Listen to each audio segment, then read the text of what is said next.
troisième table ronde sur le sujet. Cette fois-ci, gênant ce micro.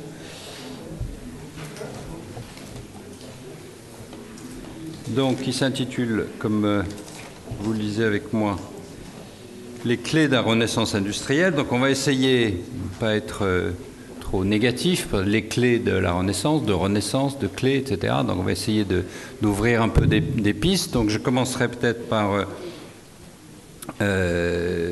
Yvon Rack, qui est le directeur général adjoint de Nexans. Alors, avec un monsieur qui va quand même nous expliquer pourquoi il a fermé des usines en France, pourquoi il a désindustrialisé d'une certaine façon. Puis, ensuite, le président Delaporte nous expliquera comment, voilà, quelque chose qui a été sauvé plutôt grâce à une alliance de l'État et du privé à Saint-Jean-de-Maurienne. Et puis alors, je pense que Alain Bujac, qui est vice-président de l'Académie des technologies, nous ouvrira un peu des perspectives sur l'innovation aujourd'hui. Moi, je pense personnellement que l'innovation telle qu'on l'imaginait dans les années 70 est une chose, et l'innovation telle que c'est aujourd'hui, c'est très différent. Et donc, il vaut mieux innover façon 2013 et non pas façon de 1970. Donc, je crois que ce sera intéressant que vous nous expliquiez quelles sont les clés de l'innovation de la Renaissance aujourd'hui et de ne pas refaire l'industrie d'hier. Franck Lirzin, économiste et auteur de Refaire la France refaire de la France un pays entreprenant, il nous parlera surtout d'ailleurs de Marseille comme exemple précisément de renouveau et de renouveau moderne associé probablement un peu à la culture et à cette jolie mer qu'est la Méditerranée qu'on connaît tous. Enfin, Hervé Mariton, comme les politiques sont toujours les accusés de ne rien faire, de se tromper, d'être peu courageux, essaiera, je s'imagine, de nous prouver le contraire. Voilà, donc vous avez quelques minutes chacun. Alain, on va commencer donc par Yvon Rack. S'il vous plaît, expliquez-nous ce que vous faites à Nexans. Ce que j'ai fait à Nexans, effectivement. Alors moi, j'ai pas écrit de bouquin d'économie, ou alors il y a très très longtemps, il y a 35 ans, et ça n'avait pas beaucoup d'intérêt. Donc j'ai parlé de choses plutôt concrètes, et en particulier de mon expérience de 25 ans dans l'industrie, chez Alstom, Alcatel, au COMEX d'Alcatel au moment où ça gagnait encore de l'argent, et récemment chez Nexans, ex-Alcatel-Câble. Alors je fais effectivement partie de ces industriels dont Jean-Luc Mélenchon aimerait bien voir la tête au bout d'une pique, puisque j'ai passé les 12 dernières années de ma vie à fermer des usines, effectivement, en France, en Europe de l'Ouest, et à en ouvrir ou en acheter en Asie, en Amérique du Sud, au Moyen-Orient, etc. Donc, vous voyez, un de ces industriels assoiffés de profit, de plus-value boursière, etc. Alors, au-delà de ça, ce qui est intéressant, c'est d'essayer d'analyser les raisons de cet état de fait. Alors, c'est un peu comme la recette du picon citron, hein, vous savez, chez Rému, César, qui explique à Marius comment on fait un picon citron. Il y a un tiers de ceci, un tiers de cela, un tiers de cela, et un gros tiers de cela. Alors, moi, c'est un peu ça. Donc, il y a un tiers d'atonie du marché, finalement, du marché français et du marché européen, comparé à ce qu'on voit en Asie, ce qu'on voit au Moyen-Orient, etc. Il y a un petit tiers de concurrence des pays à bas coût, un petit tiers parce que cette concurrence ne joue que sur les produits pour lesquels il y a des normes internationales et qui puissent être acceptés lorsqu'ils viennent de ces pays-là. EDF a encore la bonne idée d'avoir ses propres normes et donc de ne pas accepter n'importe quoi. Il y a un bon tiers de surcapacité en Europe, là aussi parce que pour beaucoup de nos produits, il n'y a pas beaucoup de barrières à l'entrée. Et il y a enfin un gros tiers qui est la disparition des clients qui eux-mêmes sont partis vers les pays à bas coût. Alcatel fabriquait ses centraux téléphoniques à Anvers il y a une dizaine d'années. Maintenant, c'est Alcatel Shanghai Bell. Et il faut être à Shanghai si on veut vendre Alcatel pour ces produits-là. Donc tout ça fait que finalement, moi je suis un peu pessimiste en ce qui concerne les grands groupes, parce que ce que je viens de décrire là, avec des pondérations différentes, et pas forcément bien sûr pour tout le monde, mais pour la plupart des grands groupes du CAC 40 ou de SBF 120, c'est un peu la même chose finalement. Et il suffit de regarder ce que disent Schneider, Saint-Gobain et autres.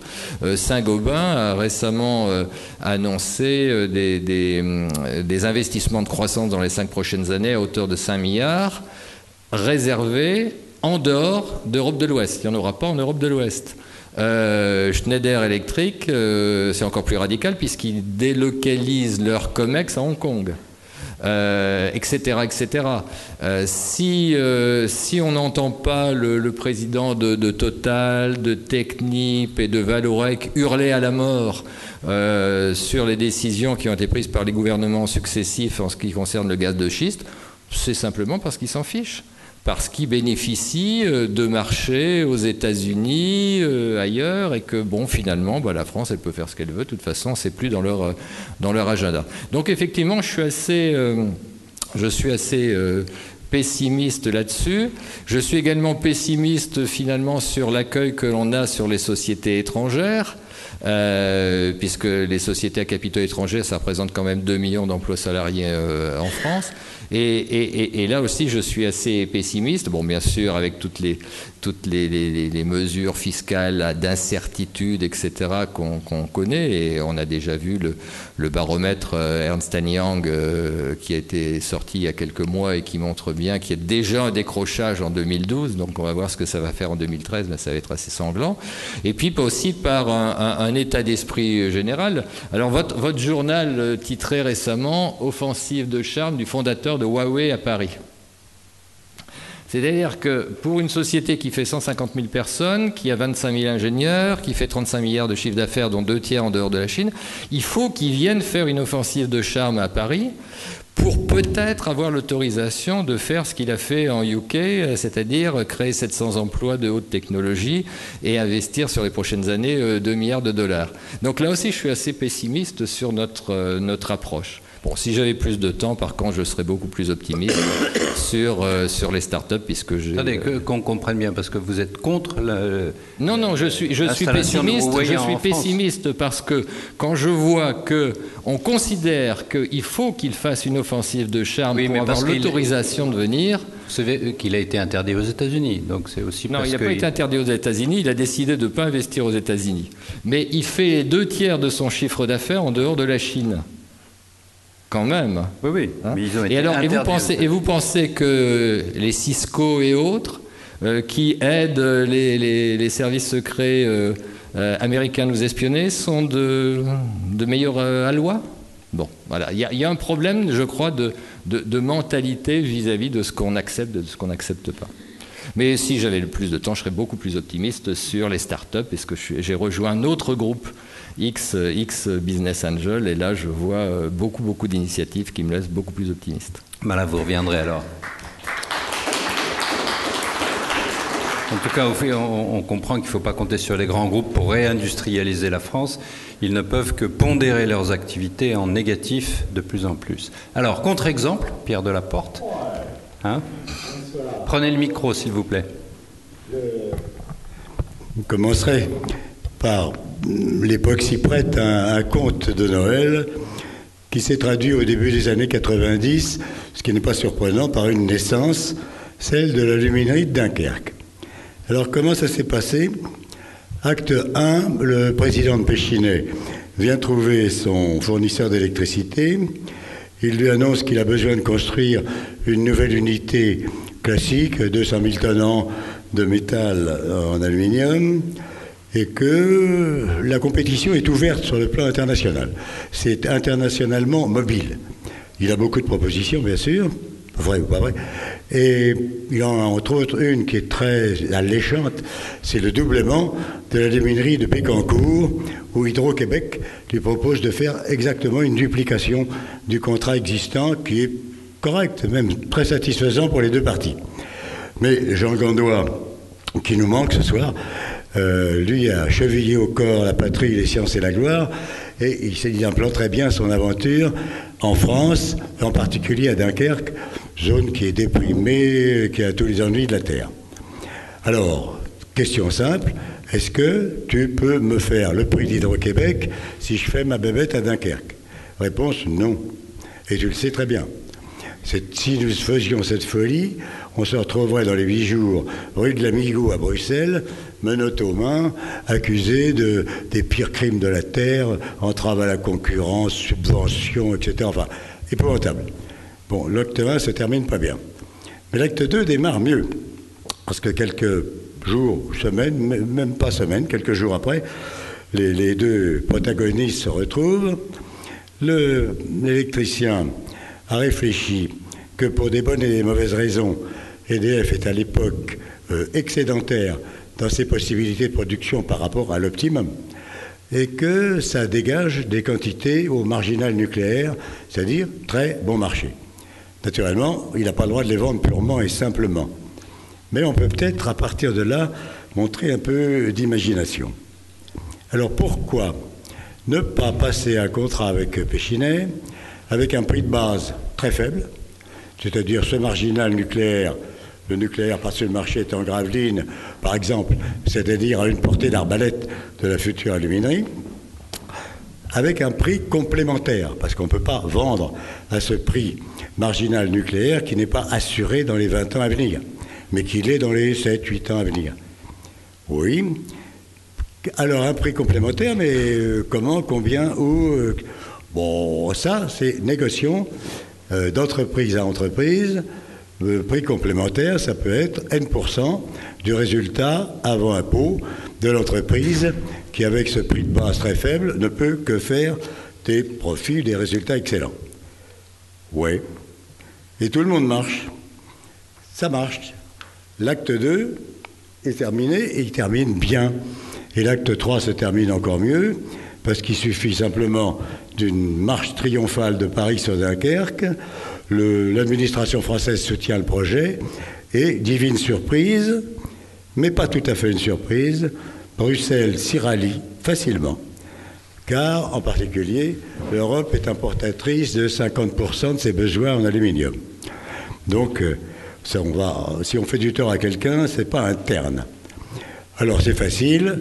À ce moment-là, on joue Bienvenue chez les Ch'tis et notre bébé, l'aluminerie de Dunkerque, se porte très bien. Elle a maintenant 23 ou 24 ans et tout va bien, merci. Et nous poussons un peu le vecteur d'une bonne vingtaine d'années. On se trouve en face d'un autre événement qui a surgi dans la production électrique, c'est l'allongement de la durée de vie des centrales nucléaires autorisées, sous condition bien sûr, par l'autorité de sûreté nucléaire, entraînant un prix de revient marginal de ces centrales extrêmement bas. C'est-à-dire que pour, moyennant quelques travaux supplémentaires, 100 millions, 150 millions, on obtient pour 10 ans et plus, si affinité, l'usage d'un bébé qui vaut 2,5 milliards. Ce n'est pas une mauvaise opération. Alors, comme après la déroute de la sidérurgie lorraine, le gouvernement ne peut plus se payer une deuxième Bérésina, c'est un cauchemar pour lui, ça le rend à peu près intelligent, et ça ouvre une fenêtre à la mise en place d'un plan de sauvetage de la luminerie de Saint-Jean-de-Maurienne. Comme X Sursaut l'a compris, il y a 1 an, moins 1 jour, puisque l'exposé que j'ai fait était le 10 décembre de l'année dernière, et que ça avait soulevé de l'intérêt qui s'est traduit dans les faits. Bon, la bonne nouvelle, le 13 juillet, le Premier ministre va annoncer à Saint-Jean que la potion magique à laquelle il a pensé permet de sauver Saint-Jean et évidemment tout ce qui découle en aval de l'aluminerie elle-même et en compensant le handicap sévère, le handicap très méchant qui fait que la source de matière première qui était au Beau, c'est-à-dire à une portée d'arbalète de Saint-Jean, est maintenant à Conakry. Donc le handicap de distance, il est lourd. Et pour arriver à sortir de l'aluminerie de Dunkerque, il a fallu trouver une potion magique assez puissante. Bravo, bravo, le gouvernement s'est bien comporté. Et maintenant qu'il a découvert que cette potion magique existait, que le coffre au trésor était localisé et qu'on lui avait fourni la combinaison, que faire?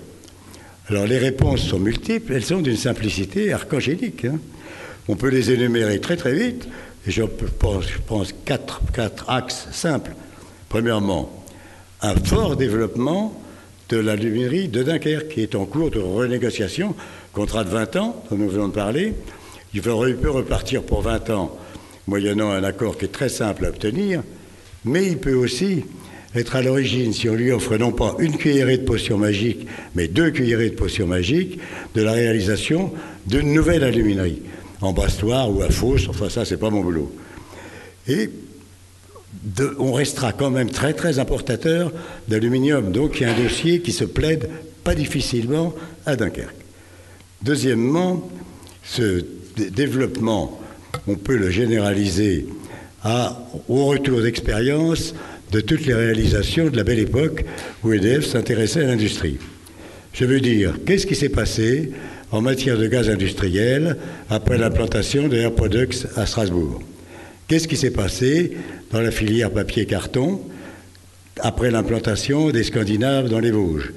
Qu'est-ce qui s'est passé après les ennuis que nous avons eus avec la petite chirurgie dans le Pas-de-Calais?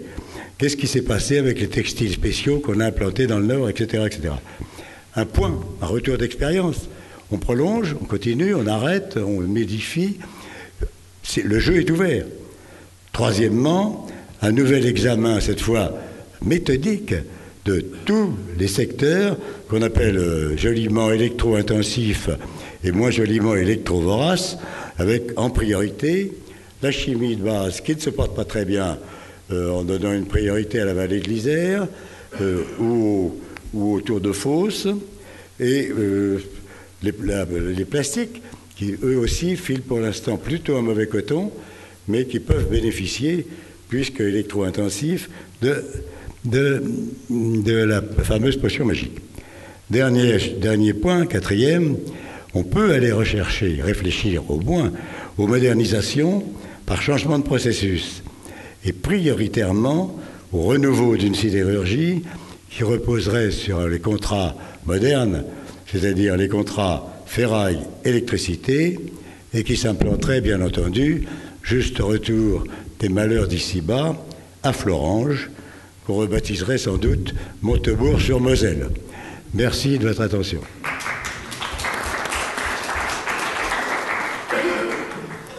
Voilà, qui est archangélique en effet, mais est-ce que, c'est possible encore vis-à-vis de Bruxelles?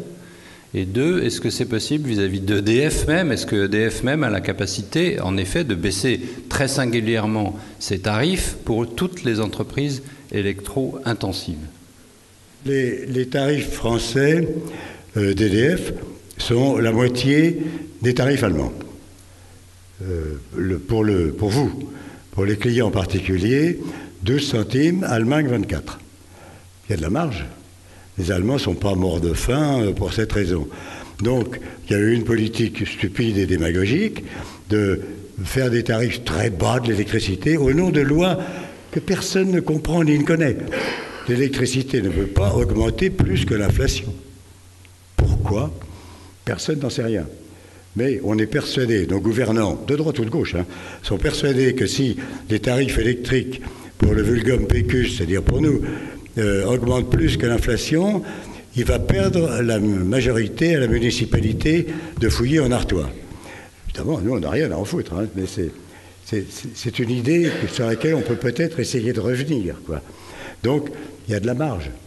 Et une marge qui est même tout à fait considérable.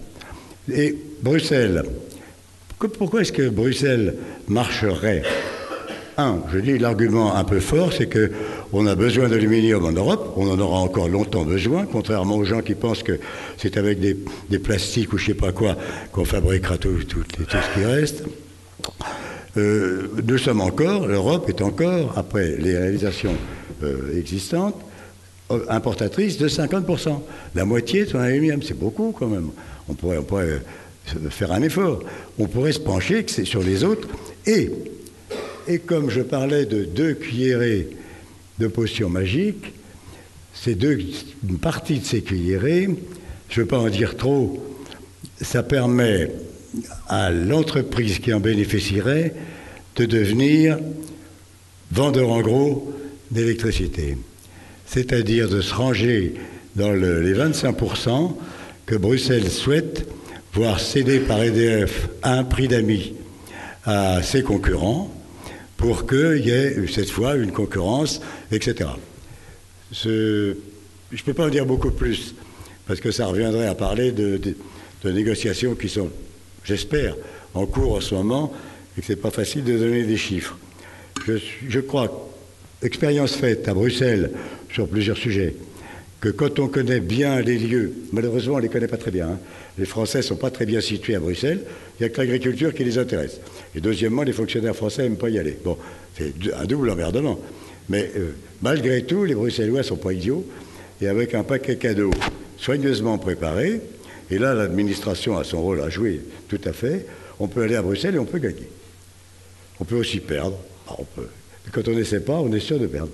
Donc, si j'ai compris, dans une sorte de deal entre les tarifs et la concurrence, une entrée organisée de la concurrence en France. Oui, oui, si vous voulez. Enfin, le gouvernement français, sur injonction bruxelloise, bien sûr, a dit « Je veux que EDF mette un quart de sa production nucléaire à la disposition de ses concurrents, de ceux qui en ont envie, et je fixe le prix à tant », qui est un prix bas. Pas très bas, mais bas, en espérant qu'effectivement tout le monde achète dessus et que ça va se créer de la concurrence en France. Oui, bon, très bien, c'est pas une mauvaise idée. Mais Bruxelles, il tient beaucoup. Vous savez, ils sont dingos de la concurrence à Bruxelles. On les a pas changés récemment. Bon. Donc, si on dit à Bruxelles, dans mon opération, où je relance les industries européennes qui sont déficitaires quantitativement, en faisant des gentillesses, en fournissant de l'électricité pas chère, plus que les besoins de ces sociétés, pour qu'elles viennent sur le marché au prix que je leur aurais fait, pour organiser une concurrence avec des vendeurs en gros, ça peut se vendre. J'aurais pas peur d'aller à Bruxelles leur expliquer ça. Ils ne sont pas tous belges, hein. Alain Buja, expliquez-nous les nouvelles clés qui vont permettre enfin cette renaissance de l'industrie française. Oui, c'est beaucoup dit. Notre académie, l'Académie des technologies, qui a une devise bien saint-simonienne, hein, pour un progrès raisonné, choisi et partagé, donc a entrepris une œuvre collective qui est en cours, dont je ne vais n'en livrer qu'un petit élément, sur la renaissance de l'industrie par la technologie. Et à l'intérieur de cette étude, je rebondis sur le sujet qui me semble le plus approprié ce soir, qui est finalement le plus positif, s'appuyer sur des usages, des nouveaux usages pour rattraper les retards. Alors chaque fois qu'on a évoqué le mot retard, j'ai vu des gens hurler. C'est-à-dire en France, on refuse de dire que sur tel ou tel sujet, on a du retard. Ben non, aujourd'hui, on peut mesurer que sur tel ou tel sujet, on a du retard. On a délimité à peu près 80 retards. On a fait une spectroscopie fine des retards. Donc c'est plusieurs dizaines d'académiciens qui ont tous des parcours technologiques et la plupart des parcours dans l'industrie, qui ont donc mis en évidence des points de correction. Donc on a partagé ça en 3, l'administration et l'environnement étatique, les retards techniques et d'investissement, et ce qui est le collectif métier-filière. Donc je ne peux pas vous... La deuxième, je crois que j'ai mis quelques exemples sur la deuxième diapositive. Voilà, donc c'est quelques exemples, hein. En particulier, pour ce qui concerne l'État, donc le leitmotiv qui est revenu, c'est que l'État ne sait pas suffisamment distinguer sa politique sectorielle et sa politique industrielle dans un secteur donné. Enfin, il ne sait plus. Il savait le faire, il ne sait plus. Alors, en particulier, ça vaut pour l'énergie, hein, où promouvoir l'usage du photovoltaïque, c'est différent d'aider des producteurs nationaux à émerger, ou pour la santé, il convient de distinguer la régulation de la consommation et du financement des dépenses de santé et la politique en faveur des producteurs nationaux en pharmacie ou en équipements médicaux. Donc c'est juste pour illustrer. Alors, je vais rapidement, donc, je ne vais pas vous illustrer ça, sinon quelques exemples positifs. Donc, à partir de l'analyse des retards, on a considéré qu'on screenait et on regardait tout ce qui pouvait être rattrapable à partir des nouveaux usages qu'on voyait se dégager. Donc, il fallait analyser un petit peu quels nouveaux usages nous voyons apparaître. Et c'est la troisième slide. Voilà, il y a des éléments de différenciation positive en France. J'en ai mis quelques-uns encore une fois ici.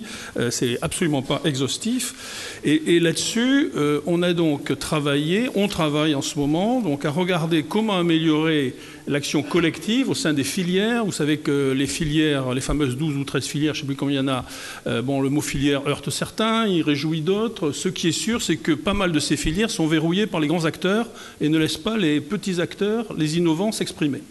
Je ne cite pas d'exemple, suivez mon regard, vous comprendrez. Donc, il y a un travail collectif à faire sur les filières qui est en fait celui de regarder quels sont les problèmes particuliers de la filière. Avec l'affaire Bretonne, on a vu que la fixation des prix était un problème collectif de la filière agroalimentaire. Et en matière de formation des prix, sans faire d'entente illicite, il y a quand même moyen de progresser sur la répartition des marges. Et il y a surtout un manque culturel de formation au travail coopératif en France. Les sous-traitants et les fournisseurs sont considérés comme des ennemis, entre guillemets. Bon, je ne vous apprends rien, vous savez ça. Alors, pour ne pas être trop long, le troisième point sur les entreprises, on a donc essayé de sortir 3 thèmes qui semblaient les thèmes les plus importants pour qu'une entreprise puisse rattraper son retard en rebondissant sur de nouveaux usages. Alors, sur ces 3 thèmes, il y en a 2 qui ne vont pas non plus vous arracher des cris d'originalité, mais il y en a un qui est plus intéressant au milieu. Le premier thème, c'est l'augmentation de la réactivité. Donc, l'augmentation de la réactivité de l'appareil productif, elle est impérative pour être dans la course lors de la mise en place des nouveaux usages. Parce que ces nouveaux usages, ils ne sont pas le résultat d'études, ils sont plus le résultat de pratiques itératives. Donc il faut sans arrêt pouvoir s'adapter à la nouvelle itération. Dans ces éléments qu'il faut mettre en place, il y en a qu'on va retrouver qui ressemblaient au millefeuille administratif, c'est-à-dire la réduction du nombre des niveaux d'organisation dans une entreprise, l'introduction de souplesse dans la prise des décisions technico-économiques et la promotion d'une lean management, bien sûr, et la mise en place, on a plusieurs exemples d'entreprises françaises qui fonctionnent bien, la mise en place dans les entreprises du dispositif fail fast, c'est-à-dire la boîte à idées, acceptation des idées, et puis ça foire, mais ça fait rien, c'est pas grave. Alors le thème qui nous a le plus surpris, c'est le thème du travail aux interfaces. Parce qu'aujourd'hui, dans la plupart des cas, que ce soit des services d'ailleurs, ou pas que des produits, le client est devenu l'architecte de ses usages. Et donc les industriels doivent concevoir des produits sans connaître tous les usages, au moment où ils le font. Donc la base des solutions proposées, je ne suis que l'interprète, ce n'est pas mes idées, je ne suis que l'interprète du groupe, c'est de focaliser le travail pour l'adaptation sur les interfaces du produit. Donc interface avec les autres systèmes matériels ou logiciels du marché qui sont susceptibles d'être couplés avec le produit, interface avec les fournisseurs, les sous-traitants. Donc dans la plupart des cas, il va falloir multiplier les interfaces et donc s'organiser pour gérer une complexité additionnelle qui en résulte. Donc ça, c'est le thème sur lequel on a l'intention d'appuyer, évidemment d'appuyer par des exemples précis sur les sujets aujourd'hui qui sont apparus. Le troisième thème, il est un peu moins original, c'est de profiter de l'occasion des nouveaux usages pour rebattre les cartes dans la chaîne de valeur. C'est-à-dire pour que chaque entreprise se repose la question de savoir est-ce que je reste là où je suis ou est-ce que je déplace mon intervention. Alors, par exemple, les aliments personnalisés, ils vont nécessiter une démonstration analogue à celle des médicaments avant leur mise sur le marché. Ça veut dire qu'on va avoir des aliments qui vont ressembler à des médicaments, avec des processus d'habilitation très longs. Donc les gens qui faisaient des aliments comme ça, il va falloir qu'ils s'habituent à gérer le processus. De même, l'arrivée des nouvelles technologies dans le conditionnement et les services, ou les transports smart, les stratégies de transport multimodal. Et alors derrière tout ça, dans le fait de rebattre les cartes, il y a les ETI. Il y a clairement, c'est la question centrale des ETI, avec toutes les particularités qui sont traitées d'ailleurs dans d'autres groupes chez nous, donc continuité de management, les réglementations, on a vu ça tout à l'heure, privilégier les financements au capital par des structures régionales, là je rebondis sur la première table ronde, ou la deuxième, et puis alors ensuite des choses beaucoup plus farfelues, libéraliser le recrutement d'étrangers maîtrisant l'anglais, parce qu'il semble que ça soit difficile pour les ETI de recruter des étrangers, je passe. Voilà, donc en fait, on s'est aperçu, c'est un point de conclusion de passage intermédiaire, qu'effectivement, en analysant, en étant lucide sur l'analyse des retards par grand domaine d'activité, on pouvait essayer de déterminer, en fonction des nouveaux usages qu'on voit apparaître, une méthode de rebond. Voilà. On en est là sur notre étude. Je voulais vous livrer ces conclusions provisoires. Mais elle sera finie, livrée quand? En mars, février-mars. Là, cette année. Ah, merci beaucoup. Personnellement, je pense que c'est un commentaire personnel, mais il y a énormément à apprendre certainement de ces études, parce que la clé de la Renaissance, elle est complexe. Et c'est dans la subtilité, dans le détail des choses, et pas dans les grands plans que ça marchera. Mais enfin bon, c'est aussi là, disons. Alors, justement, voyons un peu comment Marseille, cette ville si perdue, désespérée, a réussi à rebondir. Et là, maintenant, on voit même des touristes à Marseille, ce qui est nouveau. C'est vrai qu'on voit beaucoup de touristes à Marseille. C'est vrai que c'est une histoire un peu assez exceptionnelle, parce qu'il y a toujours l'image de la Chicago à la française, une ville en déclin. Enfin, on voit surtout les médias qui parlent de tous les morts. Enfin, il y a un compte régulier. Vous pouvez trouver sur Internet une carte avec des petites croix là où les gens ont été tués. Donc c'est pas très glorieux. Mais l'OCDE vient de publier une étude qui montre que parmi toutes les métropoles françaises, je crois même européennes, Marseille est l'une des plus dynamiques, et que par exemple elle a créé en une décennie 2 fois plus d'emplois que la moyenne française. Donc c'est quelque chose qu'on n'imagine pas en fait sur Marseille. Et en fait c'est parce que Marseille a fait un virage presque à 360 degrés. Elle a quitté sa tradition industrialo-portuaire et elle est rentrée dans une logique d'économie de la connaissance, d'innovation. Elle a créé beaucoup de structures intermédiaires, ce qui a été dit précédemment, c'est-à-dire des personnes ou des structures qui font le lien entre les universités, entre les entreprises, entre les services publics. Il y a eu des très beaux succès. On peut citer par exemple Inat Pharma, donc une entreprise de biotechnologie, qui crée des produits sur le cancer, qui a été créé par un mineur, donc c'est pas un ingénieur des mines, mais un mineur, et qui a levé plusieurs dizaines de millions d'euros aux États-Unis, qui est un des leaders mondiaux dans son domaine, et qui vient au départ d'une initiative dans l'université qui a été soutenue par les pouvoirs publics au niveau de Marseille. Donc il y a eu ce virage qui n'a pas été évident, qui a pris plusieurs années. Il y a eu des blocages psychologiques qu'on a observés, qu'on voit d'ailleurs dans d'autres villes ou ailleurs en France. Il y a cette vision toujours très aristocratique de l'industrie. En gros, on dit voilà, tout ce qui va être sidérurgie, c'est des choses qui sont polluantes, dont on ne veut pas, qui vont dégrader la personne humaine. Toujours un rejet d'un certain type d'industrie, et qui est toujours assez visible à Marseille, avec une opposition, notamment l'industrie sale, entre guillemets, ce qui est à Fos-sur-Mer. Alors qu'à Marseille, à Aix, on essaie de promouvoir plutôt les biotechnologies, les nanotechnologies, enfin tout ce qui se termine en technologie, qui fait neuf et moderne, et qui n'est pas forcément très, très concret, même si évidemment ça l'est. Il y a un autre blocage psychologique, on peut dire quelque sorte le mythe du laquais, c'est de se dire qu'on veut produire des choses nobles, des avions, des voitures, mais s'imaginer qu'on va exporter des parfums, des produits cosmétiques, ça fait pas très très bien. Et pourtant, un des très beaux succès de la région provençale, c'est l'Occitane, qui est qui est rentré en cotation, je crois, à Shanghai, et qui est né voilà, là-bas. Et ça, quand on regarde la balance commerciale française, un des postes positifs, un des seuls postes positifs, c'est justement tout ce qui est cosmétique, parfum de beauté, etc. Donc, il y a différents blocages psychologiques comme ça petit à petit qui se dénouent, qui ont permis à la ville d'assurer ce virage. Mais alors, par rapport à Saint-Simon, il y a une comparaison qui peut être faite, en fait, parce qu'il y a 150 ans, Prosper Enfantin est passé à Marseille, Et il a notamment participé à la construction du PLN, donc le Paris-Lyon-Marseille, qui a servi à relier Marseille au marché français et Paris ensuite vers les différents marchés africains et asiatiques. Et à l'époque, il y avait une vision, il y avait des personnes unies autour d'un projet, et il y avait un souci aussi, dans le saint-simonisme, un souci des hommes, des conséquences sociales. Et c'est quelque chose qui est pour l'instant encore manquant à Marseille. Donc sur ces 3 points, d'abord le projet de long terme, c'est souvent, il n'y a pas de vision partagée sur ce que doit être Marseille à l'avenir. C'est quelque chose qui est en train d'essayer d'être construit mais qui manque. Sur le leadership, bon, je pense que tout le monde connaît entre Aix et Marseille et Fos, le monde provençal est toujours très complexe. C'est pas la seule région en France, mais il y a un côté très haut en couleur, donc qui fait que c'est difficile au niveau politique d'articuler les politiques.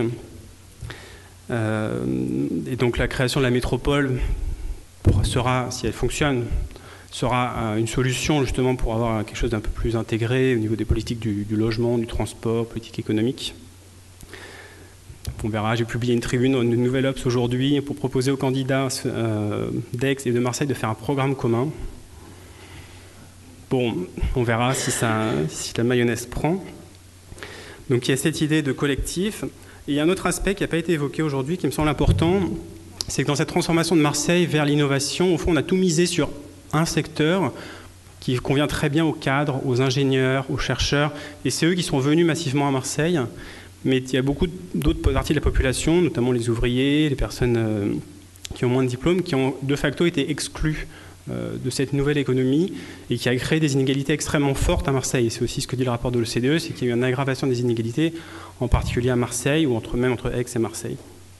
Donc je pense qu'il faut aussi intégrer ça dans nos réflexions saint-simoniennes, c'est-à-dire comment avoir un progrès industriel qui ne soit pas simplement basé sur l'innovation, la technologie, mais penser aussi socialement au niveau du chômage, comment créer des emplois pour tout le monde. Donc voilà ce changement sur Marseille qui en est un bon exemple. Et je voulais finir sur un projet qui est en cours, qui illustre très bien cette idée saint-simonienne, c'est la création du centre Henri Fabre. C'est un centre pour l'aéronautique qui a été initié par Eurocopter et Daher, porté par les pouvoirs publics, soutenu par les syndicats, pour créer un centre où les PME peuvent travailler avec leurs donneurs d'ordre pour devenir plus innovantes, pour monter en gamme.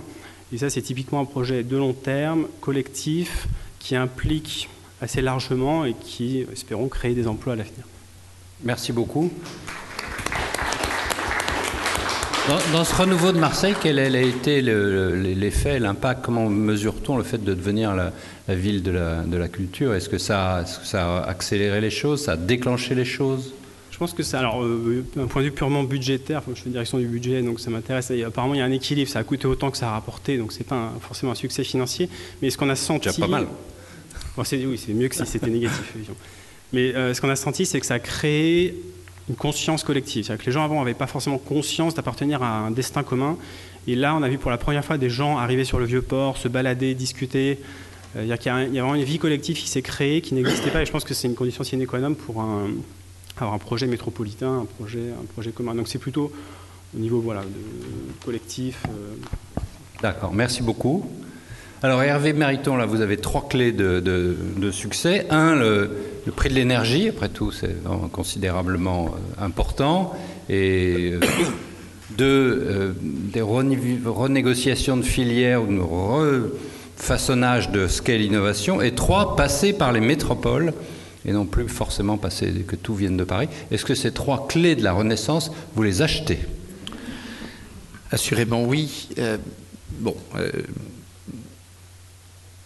Les clés de la Renaissance industrielle, si je garde le fil un peu avec nos échanges de l'an dernier, cette formulation me faisait d'abord penser, je suis ici en tant que responsable politique, au risque évidemment d'un refus, d'une persistance de refus, de l'évolution, de la destruction créatrice et de l'évolution de notre économie que tout de même nos concitoyens ne partagent pas tous et qui n'est pas expliquée à tous. Donc, quand on parle de renaissance industrielle, il faut en même temps ne pas partir de l'idée que l'évolution et les mutations de l'économie et de l'industrie seraient facilement comprises par tous aujourd'hui.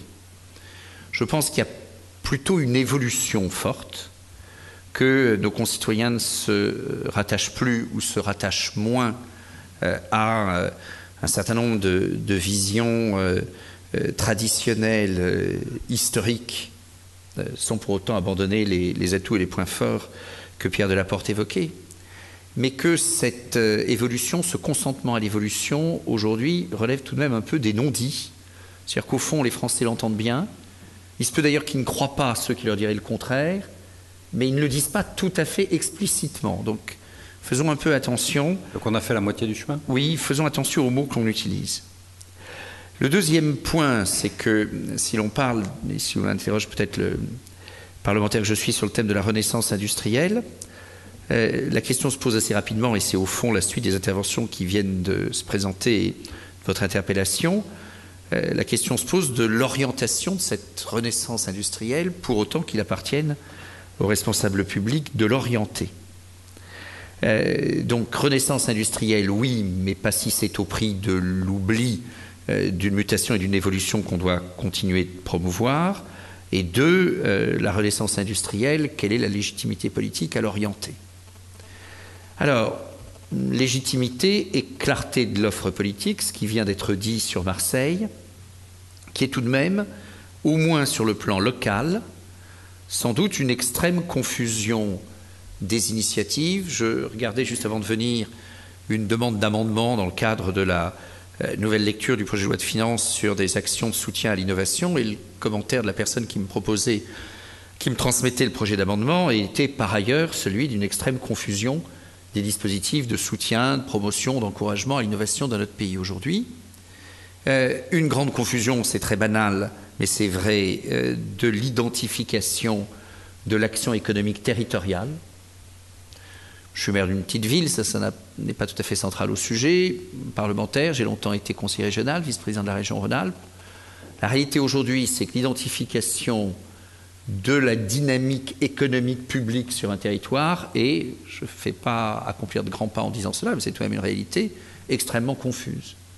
Je ne sais pas réellement quelle est la politique économique quelles sont les initiatives fortes de mon département. Probablement, si je m'y plongeais davantage, je comprendrais mieux ce que fait la région, mais en m'y plongeant raisonnablement, je ne le sais pas davantage. Les acteurs économiques que je rencontre ne passent pas beaucoup de temps à me parler de ça, donc il y a une très grande confusion. C'est évidemment le sujet du millefeuille territorial, c'est le sujet de la clarification de la répartition des compétences et de l'attribution au minimum d'un rôle de chef de file qui aujourd'hui n'existe pas. S'agissant même de l'État, les secteurs prioritaires dont on parle aujourd'hui en France, certains sourient de cela, mais chacun a sa définition des secteurs prioritaires. Il y a la définition des secteurs prioritaires par Anne Lauvergeon, la définition des secteurs prioritaires par Arnaud Montebourg, et il y a probablement 2 ou 3 autres définitions de secteurs prioritaires au moins. Alors, en même temps, votre remarque, Éric Le Boucher, tout à l'heure, qui était de dire, mais au fond, c'était, je crois, après l'intervention d'Alain Bugat, tout ça doit être regardé avec beaucoup de finesse, une certaine décentralisation de la décision, enfin une granulométrie assez fine. Donc je suis un peu perplexe, mais c'est sans doute une partie de l'échange même rapide de cette table ronde. C'est qu'à la fois Pierre Delaporte met en avant des secteurs d'atouts compétitifs majeurs qu'il est important de ne pas abîmer, et puis en même temps, un certain nombre d'interventions faites, et vous-même votre réaction sur le thème, tout ça se regarde tout à fait dans le détail. Alors je pense, et ça a été dit par Alain Bugat, c'est probablement une observation qu'on peut être nombreux à faire, qu'il y a au minimum, et ça rend peut-être compte d'ailleurs de la confusion de l'offre publique aujourd'hui, dans notre pays aujourd'hui, de réelles lacunes d'expertise. Soit, et ce n'est pas exclusif, que cette expertise soit mal organisée dans son expression, soit même qu'elle soit au fil du temps devenue assez lacunaire, et que s'agissant du domaine des industries de la santé, s'agissant des propositions dans le domaine de la politique énergétique, les expertises, en particulier les expertises pour la puissance publique, au niveau local comme au niveau national, sont devenues rares. C'est entre autres c'est un vrai sujet dans cette maison, je pense, la question du type d'expertise qui peut être offerte aux responsables politiques. Je pense que les canaux de cette expertise se sont assez largement coupés et qu'il est sans doute fréquent qu'un responsable politique soit amené à proposer et à délibérer sans une expertise suffisante. Donc, c'est bien de dire qu'il faut conforter un certain nombre d'atouts compétitifs, que par ailleurs, il y a des choses intelligentes à faire dans le domaine de l'innovation. Très bien, une fois qu'on a dit ça, comment est-ce qu'on organise le paysage? Comment est-ce qu'on organise l'expertise qui aide le responsable politique dans sa décision? Le rôle distinct de la décision politique et de l'expertise, mais faut-il encore que l'expertise soit établie et qu'elle soit reconnue comme pleinement légitime? Voilà, je ne suis pas sûr d'avoir beaucoup fait avancer la science en disant cela, mais alors sur les points forts, peut-être encore 2-3 remarques. Sur les points forts, encore faut-il les assumer, en convenir, avoir un discours qui soit à peu près cohérent entre... je m'excuse de faire un peu de politique, mais je suis un homme politique, donc si je ne le faisais pas, à quoi servirais-je? Jean-Marc Ayrault qui défend notre politique nucléaire en Chine. J'étais moi-même début juillet au Japon et notre défense et illustration de notre politique nucléaire auprès de nos partenaires japonais, y compris quand Luc Ourcel va je trouve que je l'ai croisé là-bas, mais donc il m'explique ce qu'il dit là-bas, très bien, mais je pense que les Japonais lisent de temps en temps les journaux en français, qu'ils ont de vagues renseignements sur ce qui se dit en France dans ces débats-là, et on ne peut pas porter un atout sans le croire véritablement.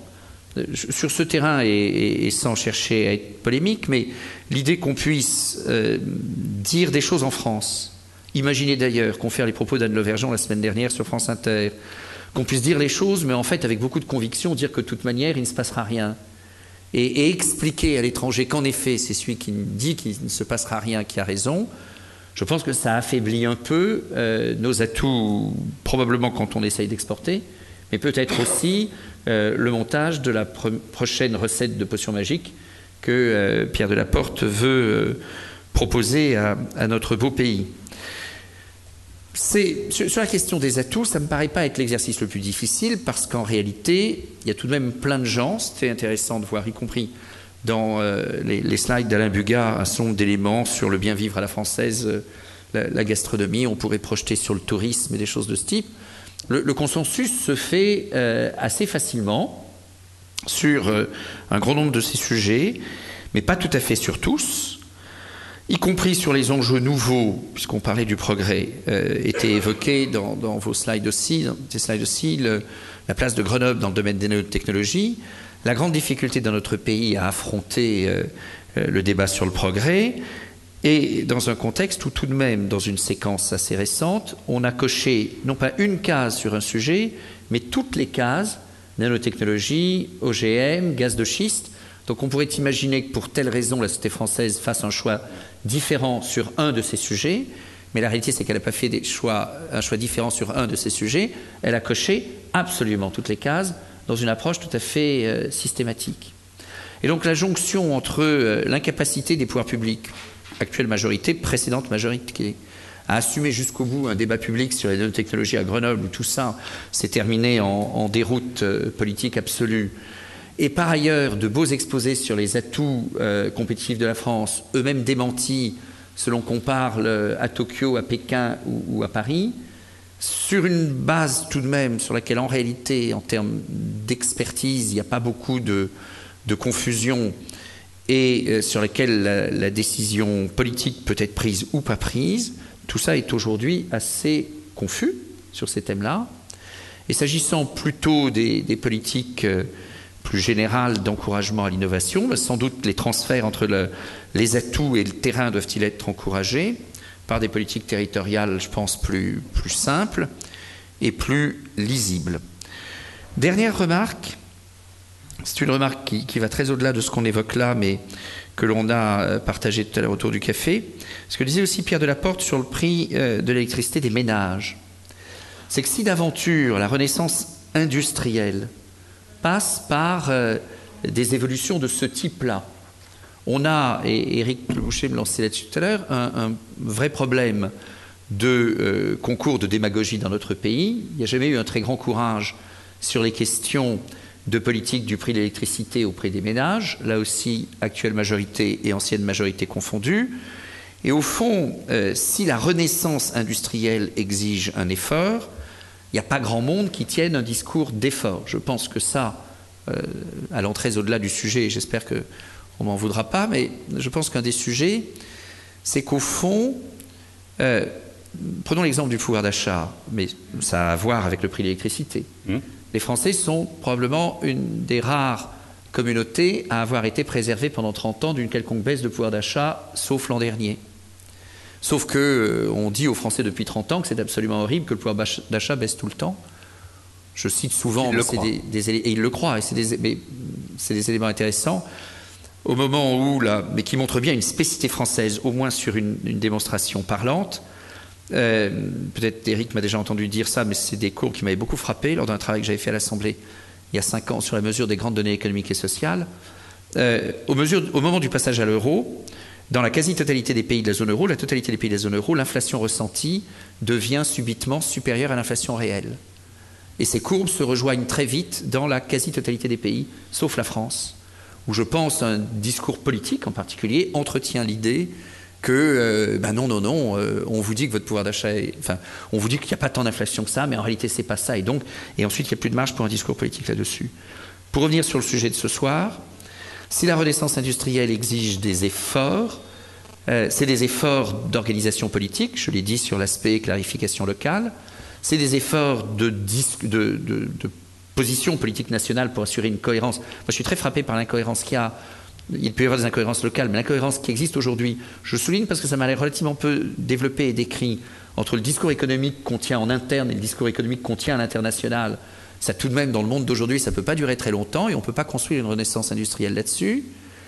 Et puis, la difficulté qu'il y a, si l'enjeu en termes d'évolution de stratégie fiscale, en termes de prix de l'électricité, c'est de dire que collectivement, nous avons un certain nombre d'efforts à faire, comme tout le monde dit à tous les Français que des efforts considérables ont été accomplis depuis 30 ans, alors que ce n'est probablement pas le cas.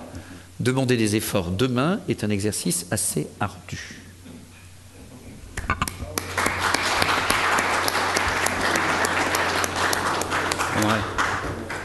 Écoutez, messieurs, merci beaucoup. On me dit qu'il n'y a pas de temps de poser des questions. En tout cas, merci à chacun de vous. Je crois que vraiment c'était très intéressant tous les points de vue. Merci beaucoup. Merci.